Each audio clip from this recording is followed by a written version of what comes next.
The twin suns of Proxima IV dipped low over the rocky horizon as Ethan Graves stood before his new house, a leaning, two-story structure that looked ready to collapse under its own memories. Paint peeled from the walls like old skin, the porch groaned with every gust of wind, and a faint smell of dust and metal lingered in the air. Still, after 15 years of war, Ethan thought it was perfect. He wiped sweat from his brow and hauled the last supply crate off the shuttle. "Home sweet home," he muttered. His voice sounded strange in the empty valley, swallowed by silence. The property had cost him almost nothing. A broken soldier's pension could cover it. That alone should have made him suspicious. But he wasn't looking for comfort. He was looking for distance from crowds, from the military, and from the memories that still kept him awake at night. The real estate agent, a pale, trembling Proximan with translucent skin, had barely met his eyes. The last owner passed suddenly, the alien had said. No heirs, no claims, just take it and sign. Ethan didn't care who had lived here before. Dead owners didn't bother him. The living ones did. Inside, the house felt frozen in time. Dust coated the furniture, but everything was arranged too neatly, as if someone had left in a hurry but planned to return. Carved wooden panels lined the walls, their designs twisting into strange alien symbols. Display shelves held small artifacts, glass spheres, metallic feathers, bones that looked too human. Ethan brushed one off with his hand and frowned. Collector, huh? Or just weird? That first night, the silence pressed on him like a heavy blanket. The house creaked. Pipes groaned. Once, he thought he heard footsteps above, but when he checked, the second floor was empty. Old structure, just settling, he told himself. Morning brought a false sense of peace. Ethan made coffee from his ration pack and began inspecting the house room by room. He noted the working kitchen, old but functional, and a bedroom upstairs with a surprisingly soft bed. He even found a dusty datapad filled with notes written in Proximan script. None of it made sense. It was late afternoon when he noticed the strange plank in the living room floor. One section didn't match the others, smoother, newer, less worn. He knelt, pressing his fingers against the edge. It moved slightly under pressure. Well, that's not normal. He fetched his multi-tool from a nearby box and started prying. The wood creaked as nails loosened. Beneath it was a hollow space, dark, deeper than he expected. The smell hit him first, damp metal and rot. Ethan shone his wrist light into the opening. Two large, terrified eyes stared back. He recoiled, heart slamming against his ribs. What the? A small figure huddled below, pressed into the shadows. A cage. Rusted bars. Inside it, a child. An alien girl. Her skin was pale blue, marked with thin scars that crossed her arms and legs.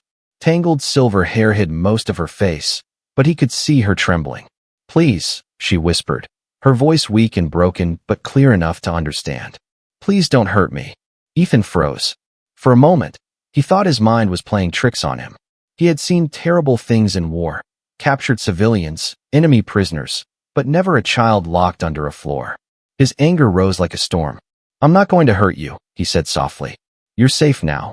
The girl shrank back, pressing herself against the corner of the cage. No safe. Master will come." Ethan's hands tightened on the metal latch. "Not anymore, kid." It took him nearly 20 minutes to work out the complex lock. Whoever had designed it hadn't wanted this cage opened, not by accident, not by rescue. When the mechanism finally clicked, Ethan gently lifted the door open. The girl didn't move. He kept his distance, speaking low and calm. "You can come out. No one's here but me." Slowly, painfully, she crawled forward. She was smaller than he expected, barely the height of his knee, thin as a shadow. When she stood, her legs shook. "What's your name?" Ethan asked. "Lyra," she whispered. "My name is Lyra." Ethan swallowed hard. "All right, Lyra. My name's Ethan. You're free now. Nobody's going to lock you up again."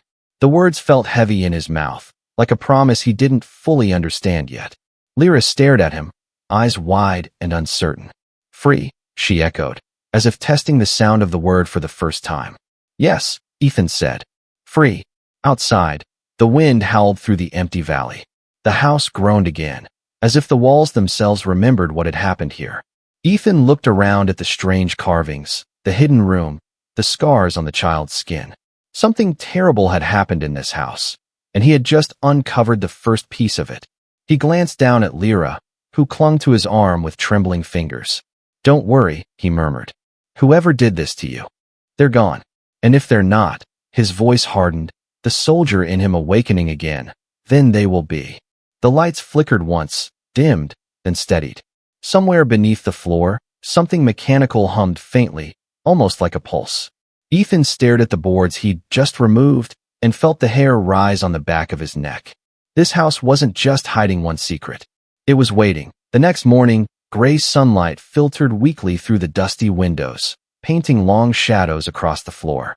Ethan woke in his chair, pulse rifle leaning against his leg. He hadn't meant to fall asleep, but exhaustion had finally won. For a brief moment, he forgot about the night before, until he saw the blanket near the fireplace move. Lyra was there, curled tightly under a thin sheet. Her pale blue skin glowed faintly in the dim light. She was awake, but pretending to sleep, watching him with one half-open eye. Ethan stretched and spoke softly. "You can relax, kid. No one's gonna hurt you." Lyra didn't answer. Her gaze darted toward the front door, then back to him, as if measuring the distance to freedom. Every movement was small, cautious, like a wild animal waiting for a trap to spring. He sighed. "You hungry?" Her thin fingers clutched the blanket tighter. "Hungry makes master angry." That sentence hit him harder than any battlefield wound. He moved slowly to the kitchen, careful not to startle her, and began heating a ration pack. The smell of warm food filled the air. "Not here," he said. "You can eat all you want." Lyra didn't move until he placed the bowl on the floor and backed away. Only then did she crawl forward, sniff the food like she didn't believe it was real, and take the smallest bite. When she realized it wasn't poisoned, she ate in quick, desperate mouthfuls, then froze, terrified she'd done something wrong. Ethan knelt nearby.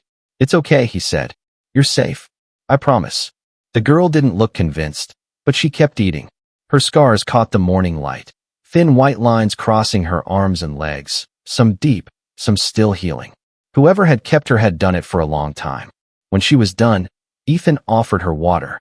She drank it in silence, hands trembling so much he had to steady the cup for her. He wanted to ask questions. Who had done this? How long she'd been trapped? But he could see the fear still buried deep in her eyes. So instead, he said quietly, "This house used to belong to someone named Varn, right?" At the sound of the name, she froze. The color drained from her face, as if she'd seen a ghost. "Don't say that name," she whispered. "He'll come." Ethan shook his head. "No, he's gone." But even as he said it, he wasn't sure. The Proximate agent's nervous behavior, the strange carvings on the walls, the hidden chamber, something wasn't right. He rose and checked the hatch again. The cage stood open, its metal bent and rusted. In one corner lay an old bowl and scraps of fabric, Lyra's world for who knows how long. Beneath the rags, he found faint marks scratched into the metal, "Not light, not free." The words were written in shaky galactic standard. "Did you write these?" Ethan asked gently. Lyra looked away, eyes glistening. "Master made me. Said I must remember." He exhaled slowly, forcing down the anger burning inside him. Whoever that master was, they weren't just cruel, they were sick. He turned toward the window. Outside, the valley stretched wide and silent. No signs of life, no movement. Yet for the first time since arriving, Ethan felt like he wasn't alone. Later that day, he decided to explore the basement. Lyra refused to follow. "Bad place," she said, her voice shaking. "Voices live there." That didn't stop him. He grabbed a flashlight and descended the narrow stairs. The air grew colder, thicker, like breathing through water. Dust hung in the beam of light. Old furniture, cracked jars, and broken equipment lined the walls. Nothing unusual, until he reached the far corner. A faint hum vibrated through the floor. He crouched, sweeping his light across the concrete. There, hidden under an old tarp, was a small power console, still active. Symbols pulsed faintly on its surface. He wiped off the dust. The words were in Proximate script, but one line was in English, scrawled over in paint. "Do not turn off, subject still alive." Ethan's stomach turned. He followed the cables running from the console back up toward the ceiling, and realized they led to the same area where Lyra's cage had been hidden. He shut off the light. The hum continued faintly, like a heartbeat beneath the house. When he climbed back up, Lyra was standing at the top of the stairs, her eyes wide. "You touched it," she whispered. "I just looked." Her expression twisted in fear. "Now it knows." "What knows?" Ethan asked. "The house," she said simply. "It remembers me." Thunder rumbled outside, though the sky was clear. The lights flickered once, then steadied again. Ethan stared at the walls, suddenly aware of how the carvings seemed to shift when the light changed, as if the wood itself was breathing. He didn't believe in curses. He believed in machines, in war, in logic. But as the hum deepened beneath his feet, he couldn't shake the feeling that this house was alive, and that it wasn't finished with him yet. Lyra backed into the corner, whispering something under her breath, a language Ethan couldn't understand. For the first time since finding her, he realized something terrifying. She wasn't just afraid of the people who hurt her. She was afraid of the house itself. The storm came without warning. By evening, rain slammed against the house in heavy sheets, and thunder cracked so loud the windows rattled in their frames. Ethan stood at the window, scanning the horizon through the downpour. Proxima storms weren't rare, but this one felt different, like the sky itself was angry. Behind him, Lyra sat on the old couch wrapped in a blanket. Every time thunder rolled, she flinched and covered her ears. "It remembers," she whispered again, voice trembling. Ethan turned. "The house. You mean the noises?" "That's just the storm, kid." Lyra shook her head, eyes wide. "No, it talks when it rains." Ethan sighed, but a part of him didn't dismiss it so easily. The hum beneath the floor had grown louder since morning, faint but constant, like a heartbeat buried under the foundation. He could feel it in his boots. He moved toward the living room floor, where the secret hatch still lay open. Cold air drifted up through it, carrying a metallic scent. "You said you were kept here," he said carefully. "Do you remember who built that cage?" "Master Varn," she whispered, the name barely leaving her lips. "He said I was his key." "Key to what?" She hugged her knees. "The heart below." Ethan crouched beside her. "What heart?" She looked up, and in the flickering light from the window, her eyes glowed faintly blue. "The house isn't just walls," she said softly. "It's alive because he made it alive. He gave it a piece of us." A chill ran through Ethan's spine. He wanted to dismiss it, call it trauma, fear, imagination, but he'd seen things in the war that defied logic. Weapons powered by minds. Machines that screamed when they died. The Centauri labs had been full of horrors that started just like this. He rubbed the back of his neck. "You mean he connected you to the house somehow?" Lyra didn't answer. Instead, she turned her head sharply toward the corner of the room. "It's listening," she whispered. Ethan froze. The hum deepened, resonating through the floorboards like a pulse. Then, a faint sound, tapping, rhythmic, coming from beneath the floor. Not the random creak of old wood. A pattern. 3 short taps. Too long. 3 short again. He stood slowly, hand instinctively reaching for his sidearm. "Stay here." Lyra's eyes widened. "Don't go down there. Someone has to check." Before she could protest, he grabbed his flashlight and descended through the open hatch once more. The air below was colder than before, carrying the damp, coppery tang of machinery. Water dripped from the ceiling as he swept the beam across the basement. The power console still glowed faintly, symbols shifting like they were breathing. Then came the whisper. It wasn't in words, more like a vibration that brushed against his mind. "You opened the door." Ethan spun, flashlight beam cutting through the shadows. Nothing, just the hum. He steadied his breathing. "Who's there?" Silence. Then, faintly, a whisper again. "We remember." His skin prickled. "All right," he muttered. "That's enough ghost talk." He crouched near the console and examined the wiring. It wasn't standard Proxima tech. There were Terran connectors spliced in, human-made components. Someone had modified this using human tools. A small panel hung open at the side, revealing a glowing core pulsing with faint blue light. Inside the glass casing was something organic, strands of tissue wrapped around circuitry. It throbbed gently, like a living organ. Ethan leaned closer. What in hell? Then the lights in the basement flared, blinding white for a second, and went out. The hum stopped. Above, he heard Lyra scream. Ethan bolted up the stairs, flashlight flickering back on as he burst into the living room. The door to the porch was wide open, wind and rain whipping inside. Lyra was standing near the doorway, staring into the storm. "Lyra." He ran to her, grabbing her shoulders. "What are you doing?" Her eyes were distant, unfocused. "It's calling," she said. "It wants me back." "Who?" "The heart." Before he could react, the floor trembled beneath them. Dust fell from the ceiling. The carvings on the walls, those swirling alien patterns, began to glow faintly, pulsing in rhythm with the returning hum. Ethan pulled Lyra away from the door and slammed it shut. The house groaned like something alive, wood bending, nails shrieking in protest. "Listen to me," he said, crouching in front of her. "You're safe here. Whatever that thing is, it can't control you anymore." Lyra blinked, her expression shifting between fear and confusion. "It hurts," she whispered. "It's inside my head." Ethan placed a hand on her shoulder. "Then we'll find a way to stop it." Outside, lightning split the sky, illuminating the valley for one terrible instant, and Ethan saw it. Dark figures standing in the rain just beyond the fence line. Too still, too tall to be human. Watching the house. The storm swallowed them again before he could count how many. Ethan raised his rifle and took a steadying breath. Whatever was happening here wasn't just superstition or trauma. It was real. Someone, or something, was coming for her. He glanced down at Lyra, who clung to his arm, eyes glowing brighter now. "They know she's free," he thought grimly. The storm screamed outside. The hum answered below, and the house was awake. The storm raged through the night, turning the dirt road into rivers of mud and lightning into flashes of silver fire across the horizon. Ethan didn't sleep.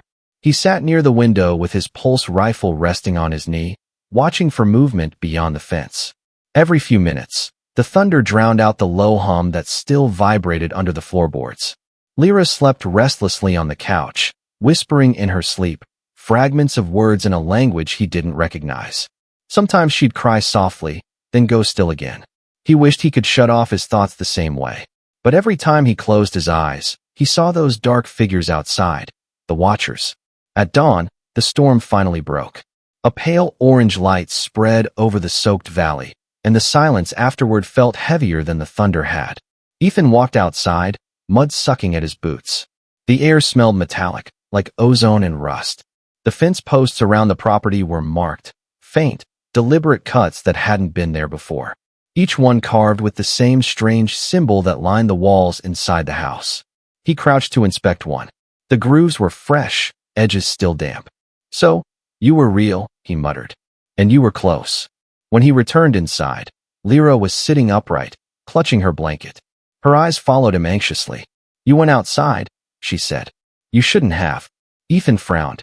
"I was checking the perimeter." Her voice dropped to a whisper. "They can smell you now." "Who?" "The ones that kept the heart beating," she said. "Varn's friends. They took pieces of my kind to feed the house. Now it remembers every scent that enters." He knelt beside her, meeting her gaze. "Listen, kid. Whatever they were, they're gone. I'm here now." But even as he said it, he didn't believe it. Something in the air told him this wasn't over. He spent the morning running a full scan of the basement with his field tablet, a habit from his soldier days. The readings were bizarre. Faint organic signatures mixed with mechanical ones, as if the structure below the floor wasn't entirely metal. The power core still pulsed steadily, like a mechanical heart. He followed the cables deeper into the wall and found something else, a narrow maintenance tunnel leading beneath the property, lined with strange, bone-white material that wasn't wood or stone. It was grown, not built. He stared into the tunnel for a long time before closing it off again. Whatever this is, it's not staying. When he returned upstairs, Lyra was standing by the front window, staring at something outside. "They're back," she said. Ethan's heart jumped. He moved beside her and followed her gaze. 3 figures stood by the edge of the clearing, tall, wrapped in dark cloaks that shimmered like oil. Their faces were hidden beneath hoods, and even from a distance, Ethan could tell they weren't human. "Stay away from the windows," he ordered, moving quickly to shut the curtains. "What do they want?" Lyra asked, her small voice trembling. "You," Ethan said, loading a fresh cell into his rifle. "But they're not getting you." A sudden knock echoed through the house, slow, deliberate, 3 times. Not at the front door, but from the back one. Ethan froze. He motioned for Lyra to stay low, then crept toward the kitchen, weapon raised. The knocking came again. He peeked through the small glass pane. A figure stood on the porch, an alien, tall and slender, wearing the dark robe he'd seen outside. The hood was pulled back just enough to reveal milky white eyes and skin that looked half organic, half metallic. Human. The voice rasped through the door, filtered and hollow.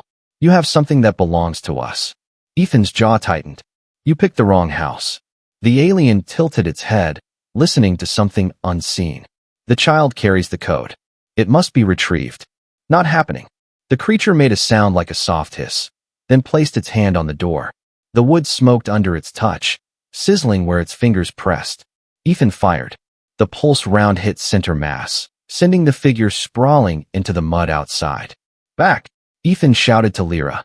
The window shattered on the other side of the room. Another figure burst through, moving with inhuman speed.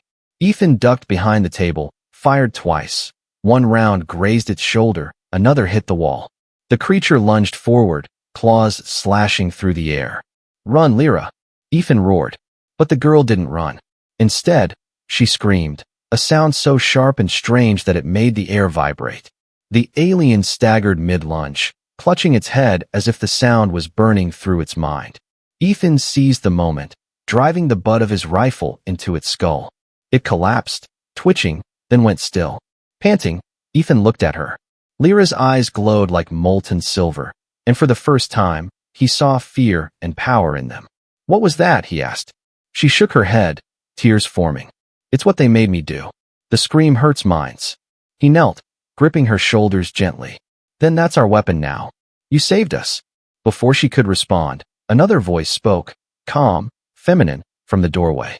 That won't be enough next time. Ethan turned sharply. A tall alien woman stood there, lavender-skinned with deep violet eyes. She wore a torn medical coat under a travel cloak, and though her clothes were soaked from the rain, her expression was steady. Who are you? Ethan demanded. Dr. Arena, she said. I came because I heard the hum from my clinic. I know what that girl is, and what's buried under this house. Ethan glanced between her and Lyra. Then start talking. Dr. Arena's gaze hardened. Varn wasn't just a collector. He was a trafficker of living minds. This house isn't haunted, soldier. It's wired to a consciousness. Part machine, part soul. And that little girl. She looked toward Lyra with something like sorrow. Is its missing heart. Lightning flashed again outside, revealing more cloaked figures gathering at the edge of the clearing. Ethan loaded his rifle with a grim smile. Then we fight to keep it beating. Arena nodded once. Then we'd better start now. The rain returned, and with it, the war for the house began. The rain didn't stop, it only changed rhythm. It went from a steady fall to a cold, whispering drizzle that carried voices through the night. Every gust of wind seemed to speak in a different tongue. Ethan stood in the center of the living room with Dr. Arena on one side and Lyra clinging to the other. The power flickered, shadows crawling up the carved walls like living things. Outside, the cloaked figures circled closer. There were more now, a dozen at least, silent, moving in strange, synchronized steps. Their eyes glowed faintly beneath their hoods, cold and blue like dead stars. Ethan checked the charge on his pulse rifle. They'll try to break the windows first, he said quietly. We use the narrow entry points as choke zones. No one gets near Lyra. Arena nodded, her lavender skin pale in the dim light. If they touch her, they'll complete the link again. The house will take her back.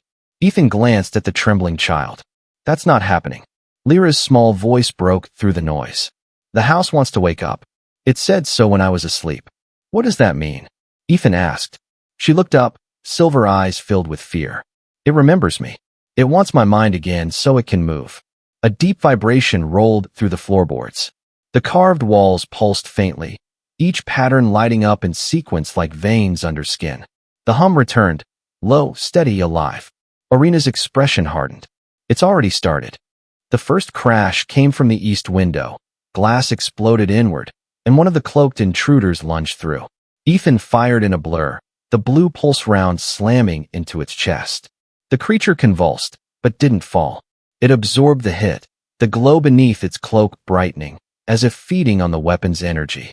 What the? Ethan switched tactics, grabbed a steel pipe from the floor, and swung hard. The impact cracked bone and sent the thing sprawling backward into the hallway. Energy weapons won't work. Arena shouted over the rising hum. They've been modified to feed on it. Then we go old school. Ethan grabbed a wrench and tossed Irina a metal rod. We hold the line. Another figure smashed through the door.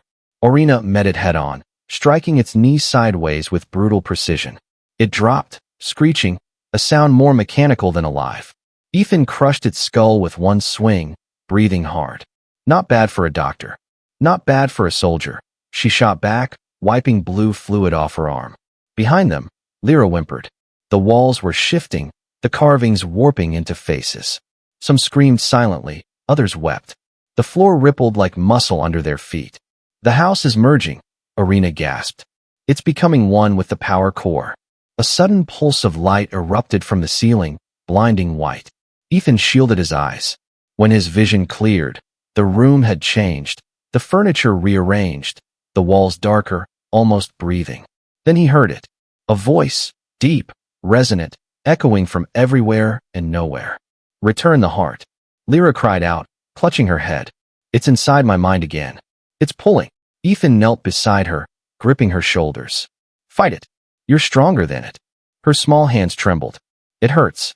He looked up at Irina. Can we cut whatever connection this is? She was already scanning the glowing panels on her wrist.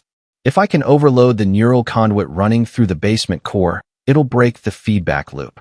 But it'll also destabilize the house. As in explode? Ethan asked. As in, probably, she said grimly. He exhaled, glancing around as more pounding shook the doors. Then we do it fast. He turned to Lyra. You're not going back to them, you hear me? You're free. I promise that. Tears streamed down her face, but she nodded weakly. Okay. Irina handed Ethan a small detonator pack. Plant this on the main conduit under the floor. Once it's set, we'll have 60 seconds before detonation. That should give us time to get out. Got it. Ethan pried open the hatch and dropped into the darkness below. The hum was deafening now, vibrating through the air like a heartbeat trying to tear itself free. Sparks danced across the cables, lighting the room in pulses. He found the main core, the same glass container he'd seen before, only now it pulsed brighter, alive and furious. Inside, he could see something moving, not mechanical, but organic. A shape, a face. It was Varn. His eyes opened within the fluid, staring straight at Ethan. You took my creation, the voice hissed inside his mind. Give her back. Ethan set the detonator against the core. You're done, old man. The fluid thrashed. The entire basement shook violently. Ethan climbed the ladder just as the walls began to crack open. He burst through the hatch, slamming it shut. Charge set. We move. Go. Irina grabbed Lyra and ran for the front door, Ethan right behind them. The intruders outside saw them coming and charged, shrieking in unison. Ethan fired a single pulse shot, not at them, but straight into the soaked ground. The blast exploded mud and debris, throwing the aliens backward. Keep running, he shouted. They sprinted across the flooded yard, slipping and sliding, the thunder chasing them as if the planet itself wanted them gone. Behind them, the house began to glow from within, every window blazing with unnatural blue light. 5 seconds. Irina yelled. They dove behind a pile of rocks just as the world turned white. The explosion didn't sound like fire. It sounded like a scream. The shockwave flattened the grass, and when the light faded, the house was gone, replaced by a crater glowing faintly under the rain. For a long moment, no one spoke. Only the sound of rainfall filled the silence. Lyra looked up, trembling. Is it over? Ethan stared at the burning crater. Yeah, he said softly. It's over. But Irina's face said otherwise. She looked at the horizon, where the storm clouds twisted unnaturally. No, she murmured. That wasn't just a house. It was one node. One of many. Ethan followed her gaze, and for the first time, he noticed faint pulses of light in the distance, scattered across the valley like stars buried underground. Then we've only started something bigger, he said. The wind howled again, carrying with it a faint whisper. Return the heart. Ethan tightened his grip on the rifle. Over my dead body. The ruins of the house still smoked when dawn broke. A gray mist clung to the crater, carrying the faint stench of burnt metal and something far worse, flesh. Ethan stood at the edge, rain dripping from his hair, pulse rifle hanging loosely in one hand. The blast should have erased everything, but the hum was still there. Soft, faint, alive. Dr. Irina knelt beside the crater, scanning the readings on her wristband. It's not gone, she murmured. The neural frequency is still broadcasting.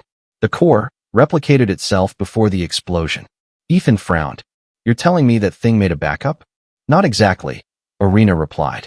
It transmitted. Lyra stood a few steps away, her silver eyes unfocused. It's talking to the others, she whispered. I can hear it in my head. It's calling them. Ethan turned sharply. How many? Lyra hesitated, pressing her small hands against her temples. Too many. The soldier in him wanted to plan, to move, to fight. But another part of him, the man who had once walked through battlefields of broken machines that screamed for mercy, understood something far worse. They hadn't destroyed the monster. They had freed it. He looked over the valley. In the pale morning light, faint pulses of blue shimmered across the hills, spreading like veins beneath the soil. Each one throbbed in rhythm with the fading hum under their feet. It's a network, Arena said grimly. A web built beneath this colony. Old mining systems converted into storage pods. Varn must have been using them as living data vaults. Ethan exhaled through his teeth. And you're saying they're all connected? Yes. And Lyra is the original code source. The prototype. The girl looked up, frightened. I didn't want to be. He made me. Ethan crouched beside her, voice firm but gentle. You're not what he made you. You're what you choose to be. Understand? She nodded weakly, though her eyes shimmered with tears. Arena straightened. We can't stay here. If the signal's spreading, this place will be crawling with scavengers, mercs, and whatever's left of Varn's cult within hours. Ethan nodded. There's an outpost north of here, human survey base. Old, but it has comm equipment. We can warn the colonies. They packed what little remained, rations, ammo, medical supplies, and began their trek through the drenched valley. The rain had slowed, but the air felt heavier with each step. Hours passed before they reached the old road that wound through the canyon. The fog thickened, turning the world into shifting shapes of gray. Lyra stayed close to Ethan, clutching his sleeve. Then, faintly, the hum returned, not from behind them, but ahead. Hold, Ethan said quietly, raising his rifle. The mist ahead rippled. Figures emerged. 3? No, 5 of them. Humans. Or what was left of them. Their eyes glowed faint blue, veins pulsing with light beneath their skin. Their faces were blank, expressionless. Each carried mining tools twisted into weapons. Arena cursed under her breath. They're infected. The signal reached them first. One of the miners stepped forward, head tilting at an unnatural angle. His voice came out layered, like 3 people speaking at once. Return the heart. Ethan's finger tightened on the trigger. Not this again. The miner lunged. Ethan fired, the pulse round blowing through its chest. But instead of falling, the man staggered back and kept walking, the wound glowing like molten glass. Back! Arena shouted, pulling Lyra behind a boulder. It's reinforcing their tissue with nanofibers. Ethan switched to manual rounds, pulling an old slug pistol from his belt. He aimed for the head, 1 shot, clean. The miner collapsed instantly. Old tech still works, he muttered. They fought their way through the canyon, each wave more relentless than the last. The bodies didn't bleed. They burned, leaving behind steaming ash and shards of black metal. When the last one fell, silence returned, except for the faint voice in the static around them. You can't run from what's inside her. Ethan glanced at Lyra. She was trembling again, eyes glowing faintly. I can't hear them, she whispered. They're inside me, pulling, whispering. They want me to finish what he started. Arena checked her pulse scanner. The signal isn't just targeting her. It's bonded with her neural pattern. The only reason it hasn't taken over completely is because she's fighting it. Ethan clenched his jaw. Then we find the source and end it for good. There is one way, Arena said after a moment. The network's main transmitter is buried beneath the old mining dome near the ridge, the same one that collapsed years ago. But to disable it, someone has to enter the core chamber and manually shut down the interface link. It won't survive the overload. He understood what she meant. A suicide job. Arena didn't answer. Lyra looked up, shaking her head. I can do it. It's calling for me. It will let me in. Ethan's eyes softened, but his voice stayed hard. Not a chance. You've been through enough. Her lip trembled. But it's my fault. It's my mind inside it. I can stop it. Ethan crouched, gripping her small hand in his calloused one. Listen to me. You didn't choose this. But I did choose to protect you. That means I go in, not you. Arena placed a hand on his arm. If you go, you won't come back. He looked toward the distant ridge where faint blue light flickered in the mist. Yeah, he said quietly. But maybe I'll finally get some peace. The three of them stood there in silence as the storm clouds began to roll back in. Lightning flashed once more over the valley, and in the distance, the hum turned into something else, a rhythm that almost sounded like breathing. Lyra squeezed his hand. If you go in there, I'll help you. You'll need me to open the door. Ethan met her gaze. The child who had once cowered in a cage now looked at him with unshakable resolve. All right, he said finally. We end it together. The wind howled through the canyon, carrying the faint, electric whisper of thousands of voices merging into one. The heart will return. Not if humanity has anything to say about it, Ethan thought grimly. As they marched toward the mountain that breathed, the sun never rose that morning. The sky over Proxima IV hung low and red, streaked with the faint shimmer of the spreading signal. It pulsed faintly across the clouds, like veins under skin. The world itself seemed to breathe in rhythm with it. Ethan led the way through the canyon, boots sinking into wet clay as they neared the ridge. Beside him, Dr. Arena carried her scanner close to her chest, its display flashing warning symbols faster than her eyes could read. Lyra walked between them, silent, her small hands glowing faintly blue in the mist. When they crested the final hill, the mountain lay before them, a black wound in the earth, its surface carved with impossible geometry. The old mining dome, once collapsed and abandoned, was alive again. Blue light oozed through the cracks, illuminating the valley in an eerie glow.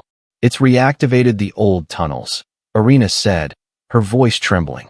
Whatever Varn made, it's become self-sustaining. Ethan gripped his rifle tighter. Then we'll unsustain it.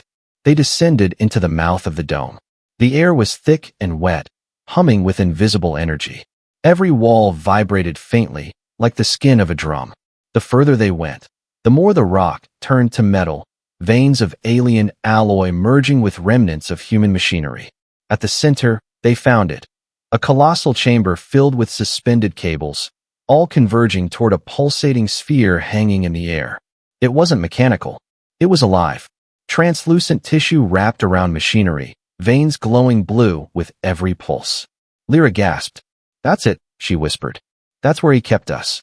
Ethan stepped forward, squinting. Inside the sphere, faint silhouettes floated, shapes of children, hundreds of them, fused into the structure, their eyes glowing faintly. Arena covered her mouth. By the stars, he didn't just experiment on them. He used them. The chamber shook as the sphere spoke, the voice echoing through metal and bone alike. You destroyed my vessel. You cannot destroy me.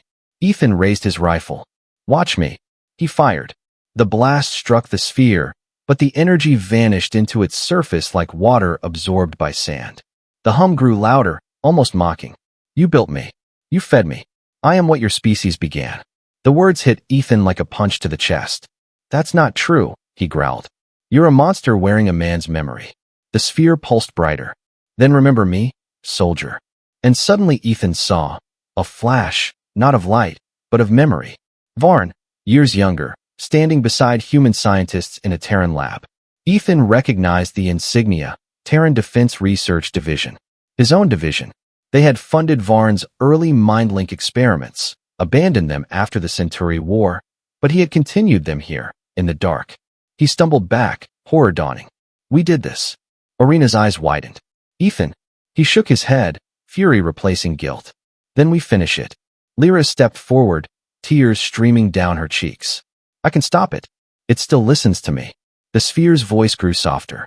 Yes, little heart. Come home. Ethan grabbed her shoulder. No, that's what it wants. She looked up at him, her small face calm in the blue glow. You said humans are brave. So let me be brave too. He hesitated, just for a moment, and that was all she needed. She slipped from his grasp and walked toward the sphere. Lyra, Ethan shouted, but Arena caught his arm. Wait. Look. The floor beneath Lyra glowed brighter with each step. The sphere's surface rippled, reaching out to her like liquid. She raised her hands, eyes glowing pure white now. You took everything from me, she whispered. Now I take it back. The sphere screamed. The sound wasn't heard, it was felt. The cables shook violently, sparks raining from the ceiling. Lyra's small body rose into the air, light pouring from her eyes and mouth. The blue glow turned white, blinding, and Ethan had to shield his face. "Lyra, stop, you'll die," he yelled. Her voice echoed in his mind. "No, I'll live in all of you." The sphere began to collapse inward, folding on itself like a dying star. The voices inside, the trapped children, cried out one last time, then went silent. Irina grabbed Ethan's arm. "We have to go." He didn't want to. Every instinct screamed to reach her, to save her, but when he looked again, she was already gone, just light. They ran. The tunnel behind them began to crumble, blue fire chasing their heels. Rocks fell, sparks flew, and the mountain roared like a wounded animal. They dove out through the main breach just as the entire ridge erupted in a wave of white light that swallowed the valley whole. Silence. When Ethan woke, the rain had stopped. The mountain was gone, replaced by a smooth plain of glass, still glowing faintly beneath the morning sun. Irina sat beside him, covered in dust, staring blankly at the horizon. "She did it," she whispered. "The signal's gone. The cores, all of them, gone." Ethan pushed himself up, heart heavy. "And her?" Irina pointed to the sky. Above them, faint streaks of blue light drifted like auroras, dissolving into the clouds. "She's free," she said softly. Ethan watched in silence. Then, somewhere deep in the wind, he thought he heard her voice, not as a whisper of fear this time, but calm, warm, human. "You kept your promise." He smiled faintly, eyes burning. "Yeah," he said quietly. "Rest easy, kid." As the light faded, he turned to Irina. "What now?" She looked at him with tired eyes. "Now, we tell the truth, about what humanity made, and what it cost to stop it." He nodded, glancing one last time at the sky. The war was over. But in the distance, the faint hum of the wind still carried a rhythm, one that sounded a little too much like a heartbeat. And Ethan Graves, soldier of humanity, whispered to himself, "Then let it remember that humans fight back."